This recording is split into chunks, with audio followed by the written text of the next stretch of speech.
खबर जयपुर से, जहाँ पर जयपुर पहुंचे कांग्रेस के प्रभारी सुखजिंदर सिंह रंधावा का बड़ा बयान सामने आया है। उन्होंने कहा कि बीजेपी जो आज तैयारी कर रही है वो मैं 8 महीने पहले कर चुका हूं। चुनाव को लेकर मेरे पास पूरा रोड मैप तैयार है।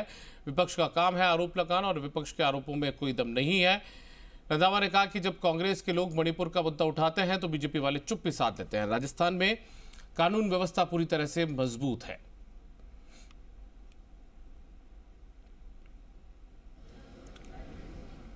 तो जयपुर पहुंचे रंधावा और उन्होंने बीजेपी की तैयारियों को लेकर, बीजेपी के राष्ट्रीय अध्यक्ष जेपी नड्डा जो जयपुर आए हैं वो जो मीटिंग ले रहे हैं उसको लेकर एक बड़ा बयान दिया है। रंधावा ने साफ कहा कि बीजेपी के आरोपों में कोई दम नहीं है। उन्होंने एक बड़ा बयान ये भी कहा कि बीजेपी जो आज तैयारी कर रही है वो तैयारी मैं 8 महीने पहले कर चुका हूँ।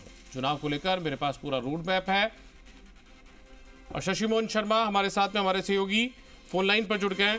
शशि, रंधावा भी जयपुर पहुंच चुके हैं नड्डा के बाद में और उन्होंने एक बड़ा बयान ये दे दिया है कि मैं तो 8 महीने पहले ही पूरा जो रोड मैप है वो तैयार करके बैठा हूं। क्या सियासी मायने निकाला जाए इसके? दीपक, पार्टी कोई भी हो, चाहे कांग्रेस हो चाहे बीजेपी, अपनी तैयारियों को किसी भी सूरत में कमतर नहीं दिखाना चाहती।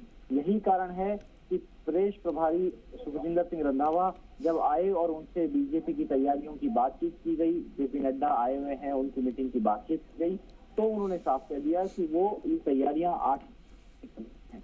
उन्होंने कह दिया कि विपक्ष का काम आरोप लगाना है। यहाँ पर विपक्ष भले ही आरोप लगा ले, लेकिन जब केंद्र में बीजेपी की सरकार है तो मणिपुर पर जवाब क्यों नहीं दिया जा रहा। रंधावा ने यह भी कहा कि प्रदेश में बीजेपी के दिग्गजों का जमावड़ा हो रहा होगा, लेकिन उससे कोई फर्क नहीं पड़ता क्योंकि राजनीति में कोई दिग्गज नहीं होता। रंधावा साफ ये कहते हुए दिखे कि जनता आने वाले समय में सबक सिखाएगी और इनको बताएगी कि जनता ही सर्वोपरि है, और यही भावना जेपी नड्डा की बात में दिख रही है। तो रंधावा नड्डा कम एक जैसे बयान देते दिख रहे हैं, दोनों ही अपने आप को ज्यादा मजबूत दिखा रहे हैं। और रंधावा जो कह रहे हैं तो कह रहे हैं कि 8 महीने पहले ही वो इन सब तैयारियों को कर चुके हैं। शशि, यदि 8 महीने पहले तैयारियां कर ली थी सुखजिंदर सिंह रंधावा ने तो फिर कार्यकारिणी आने में काफी देरी नहीं होगी कांग्रेस की? तक ये वो सवाल है जिससे रंधावा विचलित हो जाते हैं। दरअसल पिछले दिनों आपने देखा कि जब महिलाओं को प्रतिनिधित्व नहीं मिला तो सवाल के जवाब में संवाददाता से ये कहते हैं कि आप बता दीजिए किसी का नाम रह गया हो तो वो ऐड कर देंगे। आप बात करते हैं 33% महिला आरक्षण अंदर, विधानसभा के चुनाव, लोकसभा के चुनाव, इन चुनावों में आप आरक्षण की बात करते हैं और संगठन में आरक्षण की बात कहते हैं लेकिन देते नहीं है।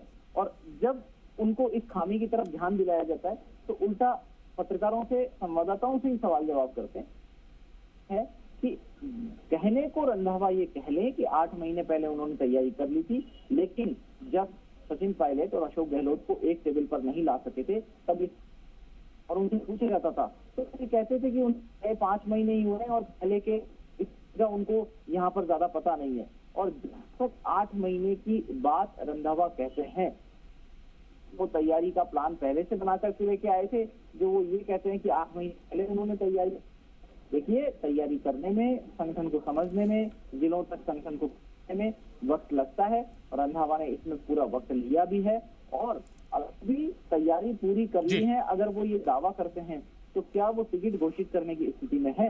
क्या वो आगे इस स्थिति में है कि अगर आगे कोई ज्यादा तैयारी नहीं भी करनी पड़े तो भी उनका काम चल जाएगा? बिल्कुल, तो इसका जवाब नहीं में है। अभी रंधावा को और तैयारियां करनी होंगी। कांग्रेस पार्टी भी तैयारियां कर रही है। गोविंद सिंह डोटासरा, अशोक गहलोत, सचिन पायलट सभी अपने अपने तरीके से रणनीतिक स्तर पर अपना कंट्रीब्यूशन। चलिए शशि, बहुत शुक्रिया आपका इस तमाम जानकारी के लिए। तो शशि मोहन शर्मा हमारे सहयोगी जयपुर से जानकारी दे रहे थे। सियासी मायने इन दोनों के नेताओं के जयपुर आने और बयानों को लेकर भी उन्होंने समझा है।